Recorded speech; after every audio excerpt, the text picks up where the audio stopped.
निकाला इसलिए क्योंकि हिंदू मुसलमान हो रहे थे। ठीक अब है। उन्होंने अपने अच्छा, रिलीजन हिंदू का मुसलमान और थे, लेकिन उनका ये कहना है कि वो तो हेट स्पीच की वजह से निकाला, और दूसरे नंबर पे मनी लॉन्ड्रिंग का केस था उनके नहीं ऊपर। ये जो न्यूज़ हम तक पहुंची है उसमें तो एक इस इवेंट को पोर्ट्रे ही ऐसा किया जा रहा है बिल्कुल कि बिल्कुल। आप स्टेडियम के अंदर स्टेडियम के बाहर एक ऐसा एटमॉस्फेयर क्रिएट किया जा रहा है कि जिससे मेरे ख्याल से स्पोर्ट्स जो है वो एक माइनस चली गई है, जबकि लग रहा है कि इसका जो प्राइमरी पर्पस है वो यही है कि इस्लाम की प्रीचिंग है। साल के लिए आपकी टीम गई हो वहाँ पे, यहाँ आपका कोई फुटबॉल में कोई नाम हो तो फिर आपकी बात बनती है।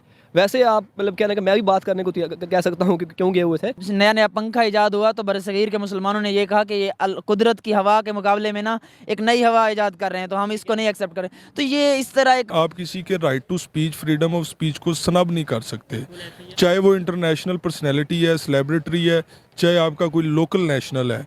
IPL होता है ना, या दूसरे जितने भी बड़े फंक्शंस होते हैं, तो उसमें मिसाल कहने कि वो जो कुछ करते हैं या जिनको इनवाइट्स करते हैं। कतर की मेज़बानी में इन दिनों फीफा वर्ल्ड कप 2022 खेला जा रहा है। टूर्नामेंट का आगाज़ 20 नवंबर से हुआ। इस बीच पता चला कि मनी लॉन्ड्रिंग, भड़काऊ भाषण और आतंक से जुड़ी गतिविधियों का आरोपी इस्लामिक धर्मगुरु जाकिर नाइक कतर पहुंचा है।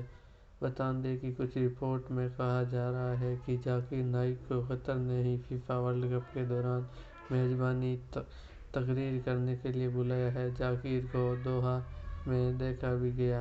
इन खबरों में बाद से ही भारत और कतर के बीच राजनीतिक तानातनी शुरू हो गई है, मगर अब कतर ने इस मामले में भारत को सफाई दी है।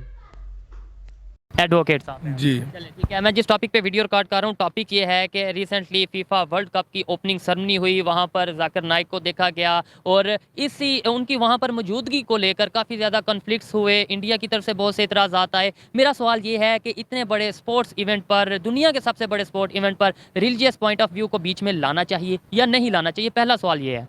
मेरे ख्याल से स्पोर्ट्स और रिलीजन दोनों एक सेपरेट चीज़ें हैं। ये दोनों चीज़ें अपनी अपनी जगह पर अच्छी लगती हैं, और अलमिया ये है कि पाकिस्तान का भी देख लें आप, पाकिस्तान में मज़हब के नाम पर सियासत होती है और इस तरह हर जगह पे मज़हब का लबादा और के मज़हब को पोर्ट्रे करके चीज़ें अचीव की जाती हैं। चाहे हम फॉलो करें या ना करें, लेकिन मजहब के अलमदार हम बनते जी हैं। जी बिल्कुल। तो मेरे ख्याल से आपका जो सवाल का जवाब है वो यही है कि कतन ऐसा नहीं होना चाहिए। उसकी वजह यह है कि इन चीज़ों से सम टाइम मज़हब के लिए भी नुकसानात हो सकते हैं। क्योंकि एक इतना बड़ा इवेंट है, उसके अलावा स्पोर्ट्स इवेंट है, और उसके अलावा दुनिया के बहुत से ममालिक से लोग आए हैं, मुस्लिम मजहब से बिलोंग करते हैं। तो जब इस्लामिक या कोई भी मजहब की वहाँ पर बात की जाएगी तो किसी को अच्छा भी लग सकता है, बुरा भी लग सकता है। इस पर आप क्या कहना चाहेंगे? और इंडिया ने जो इसके ऊपर अपना एक एक्शन, बहुत एग्रेसिव रिएक्शन दिया है, उसके ऊपर आप क्या बात करना चाहेंगे? उन्होंने नाराज़गी का इजहार किया कतर से कि आपने क्यों बुलाया।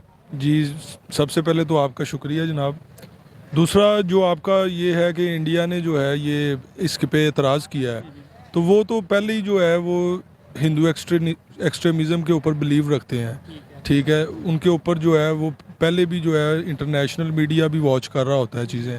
तो ये जो उनका एतराज़ है ये बिल्कुल जो है वो रिलीजियस। जाकिर नाइक की ऑलरेडी अगर बात की जाए, ऑलरेडी इंडियन मीडिया पे उनकी बैन है, वो वहाँ पर कोई उनकी स्पीच नहीं दिखाई जा सकती, कुछ उनका नहीं दिखाया जा सकता। ये फ्रीडम ऑफ स्पीच के खिलाफ है, ठीक है। आप किसी भी पाकिस्तान में भी बहुत से ऐसे जर्नलिस्ट हैं जिन्हें बैन कर दिया जाता है, तो फिर पाकिस्तान में भी अभी तो आप मजहब की बात ना करें, इवन जो एक सादा सी एक दुनियावी बात करता है उन्हें बैन कर दिया जाता है। मेरे पास 20 एग्जांपल्स मौजूद हैं। जी, इस पे मेरी जो being a student of law जो है वो यही रिजर्वेशन है कि इसको कोड ऑफ कंडक्ट जो पैमरा ने बनाया है उसको फॉलो करना चाहिए, लेकिन आप किसी के right to speech, freedom of speech